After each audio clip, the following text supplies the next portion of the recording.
My brothers and sisters, self-gratification is the act of pleasing oneself or satisfying one's desires.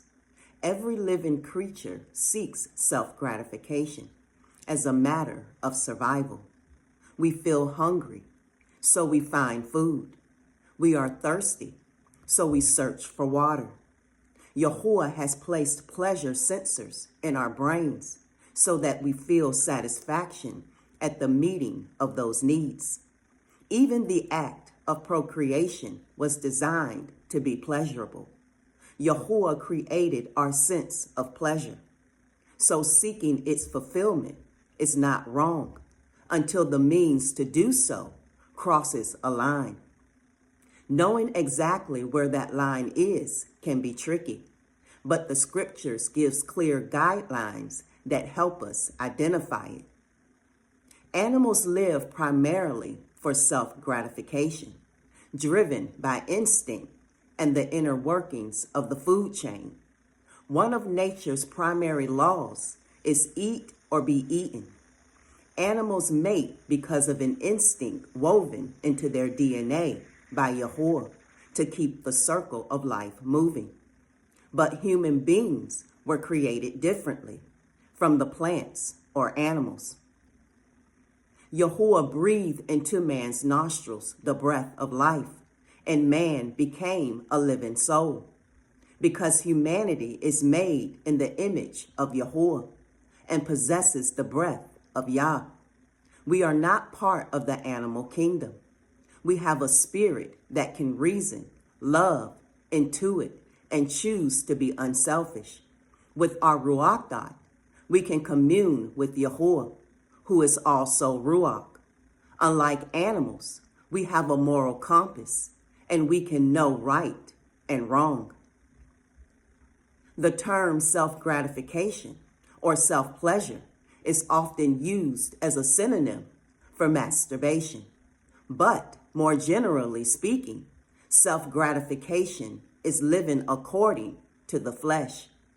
Our flesh is the selfish part of us that wants what it wants, regardless of moral taboos. Self-preservation propels us to eat when we're hungry. Self-gratification suggests that we eat more than we need because it tastes good. Self-preservation drives us to build houses that keep us warm and dry. Self-gratification drives us to build nicer, bigger houses than anyone else has. Self-preservation draws us to sexual union with our spouses to create intimacy and bring children into that intimacy. Self-gratification seeks the sexual act for itself, stripped from its design and purpose. Self-gratification is sinful. Pleasing ourselves should never be the driving force of our lives. We were created to please Yahuwah, not ourselves.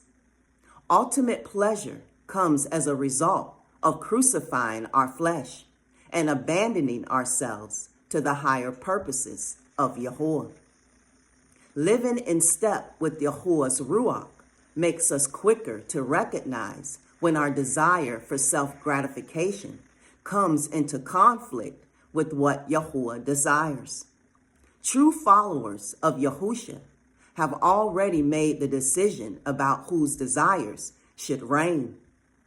When we bow at the stake and surrender our lives to Yahusha's authority, we lay down our rights to please ourselves. We choose instead to entrust our needs and desires to the one who loves us most. Those who live for self-pleasure don't realize the source of true joy. They believe that they must meet their own needs in their own ways in order to be happy. This focus often creates an attitude of selfishness as they consider their own desires more important than the needs of others. While self-pleasure may include behaving in benevolent ways, that benevolence will rarely involve personal sacrifice or putting someone else's needs ahead of one's own. Soon, unpleasant consequences begin to stockpile in the life to his or her own desires. When self-gratification is Elohim, every life choice bows in worship. Yahuwah's remedy for a life dedicated to self-gratification is the death of our old nature. The flesh cannot be refined or reformed. It must be slain in order for us to live by the Ruach. Yahusha said that in order to know him, we must be willing to deny ourselves, take up our stakes daily, and follow him. And he explained why. For whoever wants to save their life will lose it, but whoever loses their life for me will find it. Self-denial is the opposite of self-gratification, but it results in a deeper kind of joy. The prodigal son in Yahusha's parable was bent on self-gratification. He got what he wanted: money, freedom from rules, friends, and the party life. But he also got what he didn't want: consequences. When the money ran out, so did his friends and his freedom. Reduced to working in a pigsty and craving the pig's food, he finally came to his senses. Self-gratification was not all it was cracked up to be, and the young man went back home. Self-denial does not mean a life without pleasure. It simply means that our gaze has shifted. Self-gratification makes decisions based on the question, what do I want? Self-denial makes decisions based on what would please Yahuwah. Decisions without moral overtones, such as what to eat for breakfast, are left to our own preferences. Even then, everything we do should be seen as an act of worship, as our whole lives are consecrated to the glory of Yahuwah.